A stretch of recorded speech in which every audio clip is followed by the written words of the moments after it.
मायके और ससुराल में गरीब बहू की शादी शॉपिंग। छोटे से कस्बे की तंग गलियों में एक टूटा फूटा सा घर था। दीवारों की पपड़ी झड़ चुकी थी। छत पर पुराने टीन की चादरें हवा चलते ही आवाज करती थी। इसी घर में रहती थी माया, उसकी बेटी राधिका और एक छोटा बेटा मयंक। राधिका के पिता की मौत के बाद माया ने अकेले ही 2 बच्चों को संभाला था। सुबह सुबह घर घर जाकर झाड़ू पोछा करती और शाम को थक कर चुपचाप किसी कोने में बैठ जाती। उस सुबह भी माया सिर पर दुपट्टा बांधे हाथ में झाड़ू लिए काम पर निकलने की तैयारी में थी कि तभी बाहर से एक आवाज आती है, अरे बहन माया, दरवाजा खोलो, मैं हूँ। माया चौंक गई। दरवाजा खोला तो सामने शहर वाले चाचा मंगेश सूटकेस लिए खड़े थे। अरे भैया, आप अचानक, सब ठीक है ना? मंगेश ने घर के अंदर कदम रखा। कमरे की हालत देखकर उनका चेहरा गंभीर हो गया। माया, ये कैसी हालत है घर की? दीवारें टूटी पड़ी है, राधिका कहाँ है? राधिका अंदर है, बर्तन धो रही है। घर की हालत तो आप देखते ही हैं। कमाई बस इतनी कि किसी तरह 2 वक्त की रोटी आ जाती है। तभी अंदर से राधिका हाथ पोंछते हुए बाहर आती है। नमस्ते चाचा जी। बेटा, ये हाल क्या हो गया तुम्हारा? तुम पढ़ने में तेज थी, कॉलेज क्यों छोड़ दिया तुमने? राधिका ने नजरें झुका ली। घर की हालत देखकर पढ़ाई छोड़नी पड़ी चाचा जी। माया, मैं एक बात कहने आया हूँ। अगर तुम चाहो तो मैं राधिका को शहर लेकर चला जाऊंगा। वो मेरी बिटिया के साथ कॉलेज में जा सकती है। उसका खर्चा मैं उठाऊंगा। माया की आंखों में चमक आ गई। भैया, क्या सच में राधिका आगे पढ़ सकेगी? हाँ बहन, मैं वादा करता हूँ। राधिका की ओर देखकर, तुम तैयार हो बेटा? राधिका ने धीरे से सिर हिलाया। माया ने कांपते हाथों से राधिका का छोटा सा बैग बांधा। 2 जोड़ी कपड़े, एक पुराना सा दुपट्टा और पिता की तस्वीर। बेटी, बस पढ़ना, एक दिन कामयाब बनना। तू अपना घर बना सकेगी। हाँ माँ, मैं वादा करती हूँ। मंगेश का शहर वाला घर। शहर में मंगेश की घर की हालत गांव के घर से बिल्कुल उलट थी।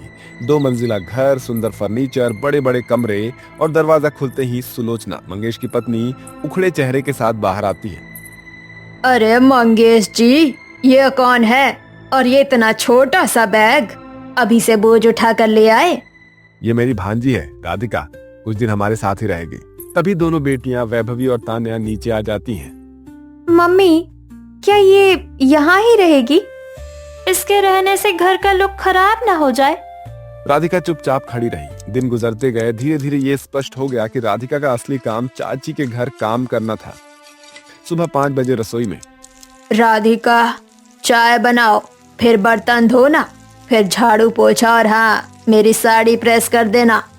वहीं दूसरी ओर कॉलेज से लौटते ही, राधिका, मेरा बैग उठाओ ना, तुम फ्री ही तो होती हो। मेरे जूते भी पोंछ देना। वहीं जब राधिका से कोई काम में गलती हो जाती तो उसकी चाची अक्सर कहती, कितनी निकम्मी हो तुम, काम भी ठीक से नहीं आता। इस तरह कई बार थप्पड़ तक पड़ जाते, लेकिन राधिका ने कभी माँ को नहीं बताया। दूसरी ओर कॉलेज में भी चचेरी बहनों के सामने उसे छोटा महसूस कराया जाता। ये हमारी कजिन है, गांव से आई है, इससे दूरी ही रखना। पता नहीं क्यों पापा इसे हमारे पीछे भेजते हैं। राधिका की आंखों में आंसू आ जाते, पर वो सह लेती।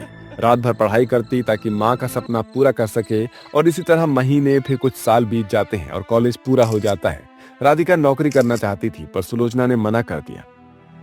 हमारे घर की बहू बेटियां नौकरी नहीं करती, यहीं रहो, घर संभालो। माया पहले ही आर्थिक संकट में थी, इसलिए राधिका मजबूरी में चाचा के घर ही रहती है। एक सुबह बड़े घर से भानुप्रिया और उसकी बहन अंजना देवी रिश्ता लेकर मंगेश के घर पहुंचती हैं। भारी ज्वेलरी, रेशमी साड़ी, महंगे परफ्यूम, दोनों की शान अलग ही थी। हम अपने बेटों के लिए बहू देखने आए हैं। आपकी बेटियां वैभवी और तान्या तो काफी सुंदर है। मंगेश ने मुस्कुराकर बेटियों को बुलाया। नमस्ते। नमस्ते आंटी। लेकिन तभी अंजना की नजर पीछे खड़ी राधिका पर पड़ी। साधारण सलवार, शांत चेहरा। ये लड़की तो कुछ अलग है, सरल और सच्ची। अंजना पास आई। तुम्हारा नाम क्या है बेटी? जी, राधिका। अरे इसे मत देखिए, ये तो बस मतलब ये हमारे साथ रहती है। अंजना ने बात अनसुनी कर दी। भानुप्रिया ने वैभवी और तान्या को अपने दोनों बेटों के लिए पसंद कर लिया, लेकिन अंजना का मन राधिका पर अटका हुआ था। भैया, मुझे राधिका पसंद है, मैं उसे अपनी बहू बनाना चाहती हूँ। सुलोचना एकदम भड़क उठी। क्या इसे बहू बनाकर ले जाएगी? ये तो बस सुलोचना, राधिका भी इस घर की बच्ची है। फिर माया को फोन लगाया गया। अगर मेरी बेटी को इतना अच्छा घर मिल रहा है तो मुझे कोई आपत्ति नहीं। आखिरकार राधिका का रिश्ता अंजना के बेटे आदित्य से तय हो गया। अब घर में दो तरफा तैयारी थी। वैभवी और तान्या की शादी और राधिका की भी उसी मंडप में शादी। वैभवी और तान्या तो रोज महंगे डिजाइनर शोरूम जाती थी, लहंगे, ज्वेलरी, मेकअप हजारों लाखों उड़ा दिया करती थी। राधिका हर चीज चुपचाप देखती रहती। एक दिन उसने हिम्मत जुटाकर बात की। चाची, मेरी भी शादी है, क्या मुझे कुछ कपड़े, थोड़ा मेकअप, कुछ लेने जाना है? सुलोचना भड़क उठी। नौकरानी भी शादी करेगी अब, और तू चाहती है कि मैं तेरे ऊपर पैसे खर्च करूं? मैं बस अपनी जरूरत भर। तू जरूरत भूल जा, तेरी माँ ने एक पुरानी साड़ी भेजी है, वही पहन लेना, ज्यादा लाड़ मत दिखा। राधिका ने सिर झुका लिया। राधिका के लिए सिर्फ एक साड़ी आई, उसकी माँ की पुरानी शादी की साड़ी, जिसके किनारे घिस चुके थे। रंग थोड़ा फीका था, लेकिन राधिका ने उसे सीने से लगाकर कहा, यही मेरे लिए सबसे कीमती है। मंडप सज चुका था। वैभवी और तान्या चमचमाते डिजाइनर लहंगे में थी, कैमरे चमक रहे थे। राधिका अपनी साधारण साड़ी में खड़ी थी, पर उसकी आंखों में एक गहरी सादगी थी जिससे देखने वाले रुक जाते। भानुप्रिया के दोनों बेटे वैभवी तान्या के लिए आए। चारों तरफ अमीरी की चमक थी। उधर अंजना की कार आई। वो उतरी तो राधिका के पास आई। बेटी, तुम बहुत सुंदर लग रही हो। राधिका की आंखें नम हो गईं। साड़ी पुरानी है, पर माँ की है। पुरानी नहीं, ये तुम्हारा संस्कार है, यही सबसे सुंदर है। वैभवी तान्या के फेरे शोर शराबे में हुए। DJ, photoshoot. राधिका और आदित्य का विवाह सरल, शांत और गरिमा में हुआ। आदित्य ने राधिका की आंखों में देखा, वो सहमी हुई थी। डरो मत, अब सब ठीक हो जाएगा।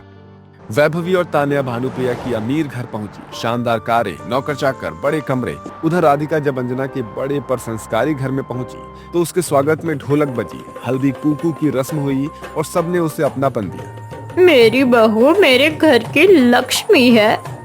राधिका की आंखें भर आई। सुलोचना ने भले उसे नौकरानी बनाया, लेकिन किस्मत ने उसे एक ऐसा घर दिया जो उसकी सादगी को समझता था। अंजना देवी के शाही बंगले में शादी के बाद पहली सुबह थी। बड़ा सा आंगन, चारों तरफ हरियाली और बीच में फव्वारा।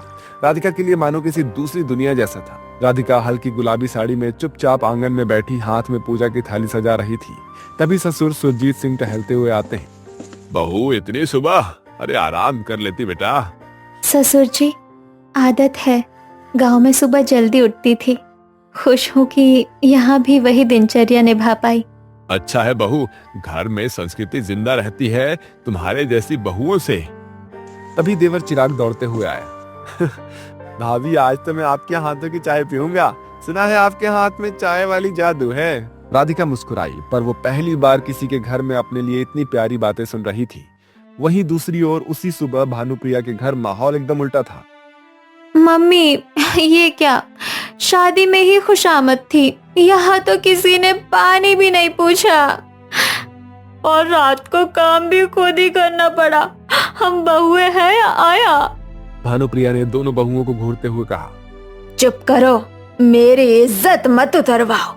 घर में नियम है, सब अपना काम खुद करे। यहाँ किसी को बहू बहू करके सिर पर नहीं बैठाया जाता। दोनों बहुएं मायूस होकर एक दूसरे को देखने लगी। वही राधिका ससुराल में रसोई में गई। घर बहुत बड़ा था, लेकिन रसोई और बड़ा। चमकदार टाइल्स, आधुनिक मशीनें, जिन्हें देखकर राधिका चकित थी। बहू, कुछ बनाने की कोशिश मत करना, इतनी बड़ी रसोई में काम मुश्किल होता है। सासू माँ, काम तो वही है, चाहे बर्तन बदल जाए। अंजना देवी मुस्कुरा उठी। कुछ ही देर में राधिका ने कहा, गुलाब जामुन, वेज पराठे, बेसन चीला, सूजी का हलवा, दही बड़ा और मूंग दाल की खिचड़ी सब बना डाले। भाभी ये सब आपने अकेले? मम्मी तो दो दो कुक बुलाती हैं। वाह बहू, तुम्हारे हाथ का स्वाद घर में रौनक ला देगा। अंजना देवी की आंखें भर आई। उन्हें मन ही मन तसल्ली हुई कि घर में सचमुच लक्ष्मी आई है। नाश्ते के बाद सभी बैठक में बैठे। अंजना देवी ने नौकर से एक बड़ा सा डिब्बा लाने को कहा। राधिका, ये तोहफे तुम्हारे लिए है।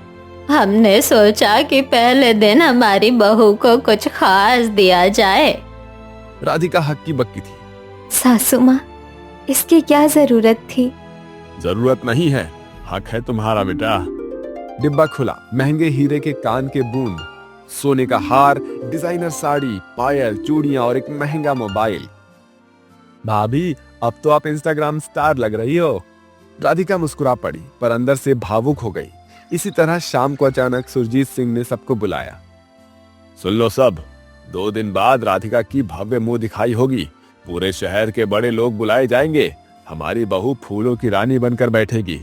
अंजना देवी उत्साह में खड़ी हुई। बहू, अब तैयार हो जाओ।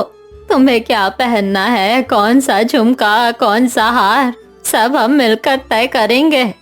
चिराग तुरंत बोला, मैं मेकअप वाले से बात करूंगा, भाभी को डॉल जैसा बना देंगे।